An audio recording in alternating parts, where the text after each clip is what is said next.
இவரு பேரு பாரத் ஜெயின். இவரோட நெட்வொர்த் 7.5 crore என்னால நம்பவே முடியல. மும்பைல 2 வீடு வச்சிருக்காரு. தானேல 2 கடைய வாடகைக்கு விட்டுருக்காரு.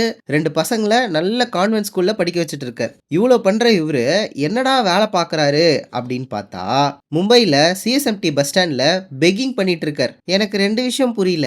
1 பிச்சை எடுத்து 2 வீடு, 2 கடை, 7.5 crore நெட்வொர்த்ன்னு இத்தன விஷயத்த பில்ட் பண்ண முடியுமா? 2வது இவரோட ஒரு கடை வாடகை மட்டும் 30,000 அப்ப கால்குலேட் பண்ணி பார்த்தா, இவரோட மாத வருமானம் இந்தியால இருக்க ஐடி எம்ப்ளாயீஸோட ஆவரேஜ் சேலரிய விட அதிகமா இருக்கு. அப்புறம் எதுக்கு மிஸ்டர் பாரத் நீங்க இன்னும் பிச்சை எடுத்துட்டு இருக்கீங்க அப்படின்னு கேட்டா, ஜாலியா இருக்கு பண்றேன் அப்படின்னு இருக்காரு.